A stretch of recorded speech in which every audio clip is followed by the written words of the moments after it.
right, moving on to the socializer. So again, for those of you guys who are following along, the socializer is an experience-oriented type client. These are usually really fun clients, really funny. They care about their dog having a good time, right? Mm-hmm. They understand, yeah, the dog might whine. They might be able to brush that off, but these are the people who are oriented on, I want to make sure my dog has fun, has a good time. So what are some things that you think we could tell clients to help them, their dogs, quote unquote, have fun in the crate? I tell them exactly that. I tell them if you want to maximize your dog's fun, your dog's freedom for the rest of their life, mm-hmm. crate training is going to be a huge component to that. And that's another thing that I dove into in my blog post, which was it's our job as professionals to look at the big picture. Yeah. So if your dog is whining in this moment, I get where it doesn't seem fun. Yeah. But I explain to them, understand this, so you work for, XYZ and you leave town sometimes for work and, you either board the dog or your neighbor watches the dog or whatever's going on. In any of those scenarios, solid crate training would make that dog's experience so much better when you're not home. If you ever travel with your dog to family's house and there's like kids and other dogs and whatever, crate training is going to make that experience so much better, so much safer, so much everything. Right. I go camping with my dogs, all of them, so I take crates. It makes them safe. I'm never worried that they're like going to get out of the tent or something like that, and it just opens up the dog's possibility. It seems like you're confining and limiting, but it's just to teach the dog a skill set mm-hmm. when they're good. Because again, in the overall context of training, mm-hmm. when they're good and they have this down pat with all of the benefit they're in, right, your dog's going to live such a huge life as compared to people who don't crate train their dogs because of the issues that can arise. Right. It's insane. So if you want your dog to have fun, put him in the crate. That's how I go about it. Yeah, no, I love that. And so, and the only thing I would add to that is, when we are teaching these types of people, what kind of good experiences could the dog have in the crate? Well, the crate's where the dog chews on his bones, man. Right. That's where the dog chills and takes naps. That's where the dog really learns to enjoy, just doing nothing, right? I mean, mm-hmm. there are certain puppies and certain dogs that don't know how to do nothing, right? And I think this idea of the crate can sometimes be a vacation. The crate can sometimes be a play area or a chew area or a hang area or just a chill area for the dog. What we've started to know through the years is like this approach with this type of client helps them kind of buy into it a little bit. Also really showing how much more free time the people will have, right? So when your dog's chilling and resting, the owner, the client can actually go take a shower, go to the store, go get to do all these things and have a life again. Right? Because again, they're experience-oriented people, not just for the dog, but they're also experience-oriented for themselves. So when I'm able to teach these types of people, crate training your dog will also free up time for you to allow you to do the things that you want to do. I see that I get more success getting people on board in this scenario, right?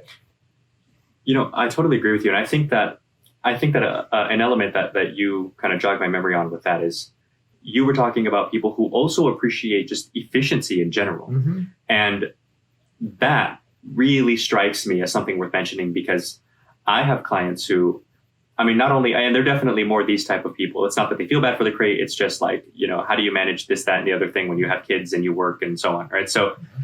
I would tell them it's so easy because whether it's a puppy or not, the puppy rules sort of apply to older dogs when it comes to crate training and the benefit. And what I mean by that is you dictate when the dog is excited, you dictate when the dog is relaxed, you dictate when the dog eats and drinks and sleeps. And so you can form a dog's routine around your own. Mm-hmm. An example being, I have a client right now, she's a nurse, so she works like long days, but like 4 or 5 days a week, or 4 days a week, 3 or 4, something like that. Mm-hmm. Dad works from home though, and the kids are currently home because of COVID. Right. And so we were talking about like the routine can be so easy. I know your day is hectic, but why don't we do this? Dog sleeps in the crate overnight, get him up in the morning, go throw him in his little potty area outside, bring him in, feed him inside the crate while you get ready for work, take him out one more time. You're gone. Text the kids, at this time to get him out. And it just makes stuff easy. Mm-hmm. For sure. And so, and it makes it efficient for her because she also has a life. She visits her friends, she works out, she does her whole thing. So when you know where the dog is, you're mitigating any risk. You're making sure that the dog, like risk aside, isn't developing any bad habits, isn't doing anything they shouldn't be doing. Mm-hmm. And it's simple. I tell people all the time, kind of like when you're training a dog in general, like healing a dog versus just walking a dog like while they're pulling you. Mm-hmm. It sounds like more work, but it's really not. Crate training a dog and keeping a routine is so effortless. And once you get rolling, it's like driving a car. You just don't have to think about all the moving parts anymore. And it's just easier than not doing it. Right. Totally. And I think that you were kind of talking about some of the last two types of clients, the thinkers, the logic-based clients. Right. And you're talking about some of the directors, which are the more efficiency and results-based client, right? Right. I think there's always two sides. There's always a side in explaining crate training where we have to focus on how the dog's not going to hate it. That's number one.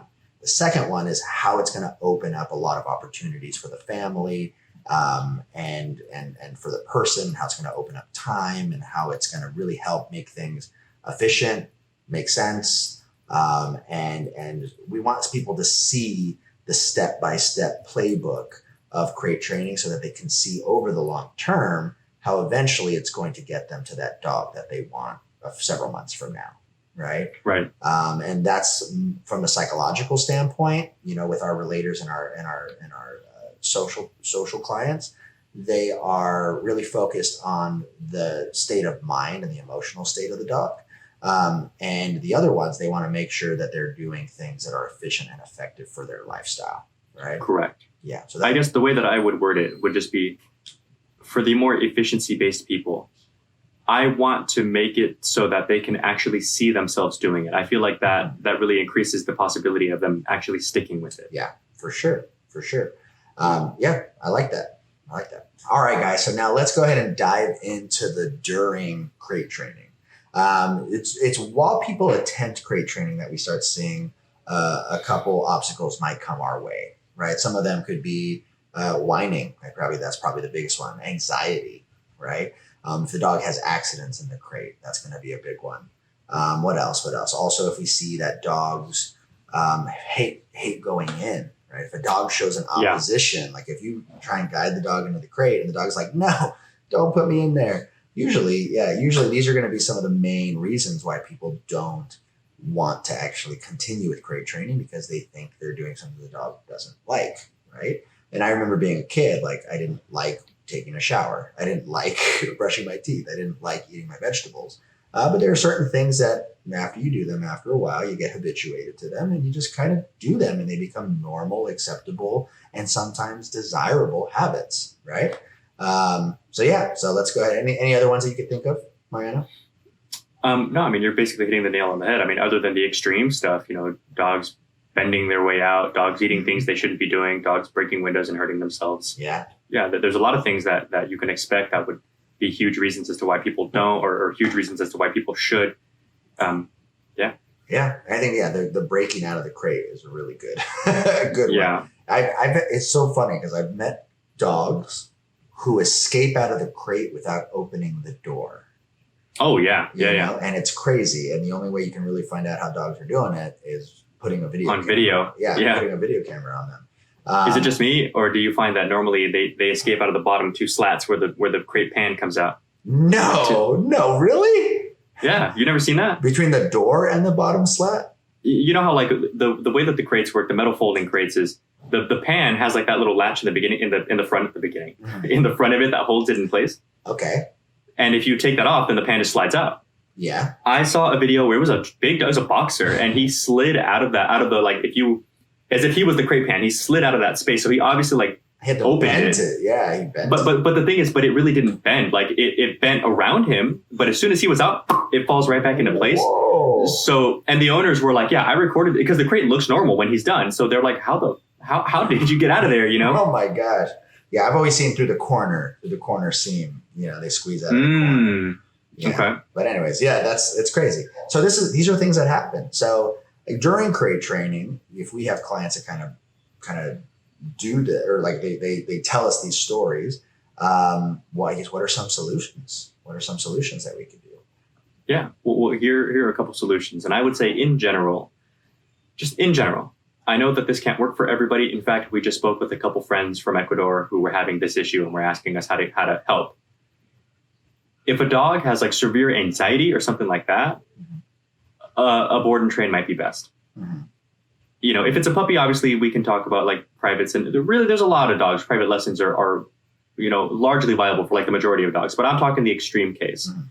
what we can do is we can really encourage people to look into a board and train program, or at the very least, we can do our best to help them understand, listen, I know that your dog, it has like a severe anxiety issue. That's already a given, crate or no crate. Mm-hmm. So really try to keep things in perspective when your dog is whining and or trying to paw at it or whatever the case.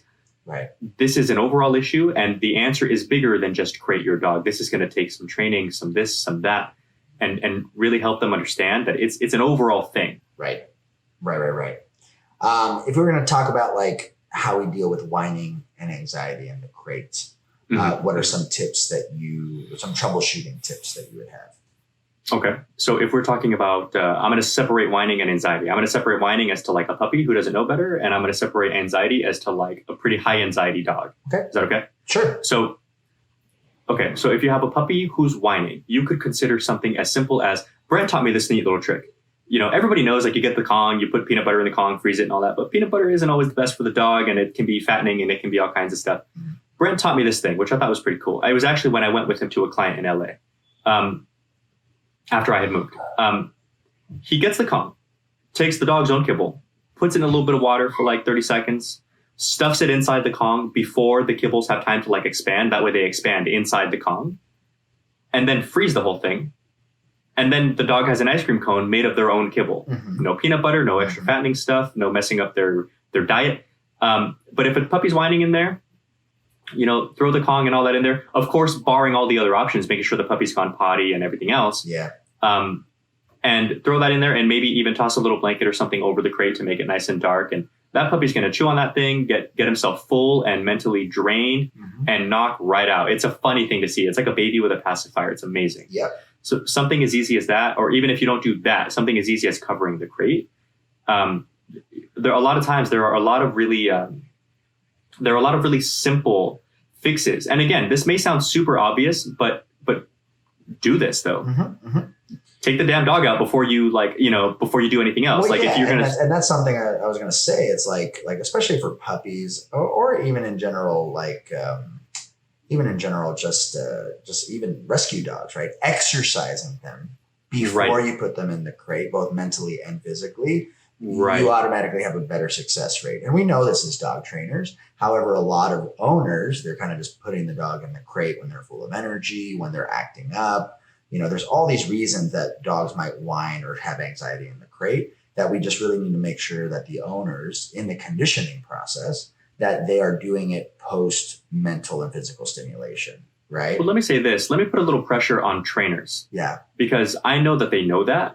But like we talked about in previous episodes, sometimes they're not always comfortable telling that to the owner. The owner expects like a quick fix, and then too, as like quote unquote, balance trainers out there, the answer to everything is not always just correct the dog. Right. Yes, definitely. I do correct dogs if they're whining and all that, if barring like young puppies and whatever, but also before you get to that level or before you move on to that step, rather, make sure that the other hierarchy of things is taken care of. If the dog hasn't gone potty in a couple hours, I'm not going to correct him. I'm going to take him outside. And chances are when I put him back, he's going to be quiet. If you have the time, I mean, obviously if the dog's whining at midnight, I don't expect you to exercise your dog. Mm-hmm. But if you have time, take him out, do a little something with him. It's amazing what a little 5-minute lesson will do. Right. I think of 10 minutes, 5-minute food work, a little 2-3 minutes outside, throw them outside just to make sure they just work. So they're probably going to poop and pee. Right. Throw them in the crate and it's utter silence. It's great. Yeah. Again, throw a blanket over it, stuff like that. But yeah, if it's late at night and the dog is otherwise taken care of, they've gone potty, they are older, they're otherwise trained and understand what they're doing is being pushy. Mm-hmm. I'm okay with giving a little correction, Right. So to get back into what you were asking me about, an anxious dog, that's a different story. Okay. Right. So that's a dog that's got a set of issues that goes beyond just crate training. Right. So that dog, you have to be very careful and meticulous about how you approach that dog, because I don't want him to freak out. I don't want to create a negative association with anything, with a corrective tool, with the crate itself, with me as a person, so if I had a dog in a crate, let's say I have a high anxiety dog who's going to train with me and he got here day one. Mm-hmm. What I've done in the past is, in that case, if it's that new, even if it's late at night, honestly, I'll just get them out and try to work with them a little bit. Mm-hmm. But now let's say we're like day 7 and the dog's got a little bit of training under their chops, like crate aside, just obedience. Mm-hmm. What I've done is put a tie out, like an actual metal tie out on the dog's collar as a leash, like a regular leash, only he can't chew through it because they try. Right. And if I'm going to start working obedience inside the crate, which I would hugely encourage people to do when working with anxious dogs, like asking for sits and downs from inside the crate, I start doing that. And if the dog's stuck, let's say, like don't know what to do, like if I put a little leash pressure or e-collar pressure or something, and the dog's just frozen because they're anxious in the crate, I find that pulling on the tie out, leash pressure helps them like find the down position. Right. At which point all the different pressures go away and so on. Right. And would you do foundational work outside the crate before putting them in? Oh, 100%. Like teaching them to go in and out, you mean? Or leash pressure in general, right? Oh yeah. Well, I mean, I crate them from the beginning, like just because we're talking overnight and stuff like that. Mm-hmm. But I don't like jump on top of them. Like I don't go about correcting them for being bad until I'm confident that they know the other way. Right. And I think that that's worth mentioning because we've had our gripes with, like the quote unquote balance training world before, where it's like, listen, man, I obviously believe in e-collars. I obviously believe in other training methods and the power of a proper correction. But you can't just slam away at a dog for doing any little thing that you might find annoying or whatever the case is. Trust me, it can be annoying when an anxious dog is whining and trying to get their way out of a crate and it's like 3 a.m. And you have a client at 6, So you just kind of got to keep your cool and do what you got to do. You run through the checklist. Like, all right, he's being extra bad. I'm going to get him out, make sure he doesn't have to pee. Maybe I'll work him a little bit, like even though it's 3 a.m. and my girlfriend's mad at me because I got up and got her up, and But yeah, I mean, I don't really start putting much pressure on a dog in the crate until they're absolutely solid with that same pressure outside of the crate. Right on.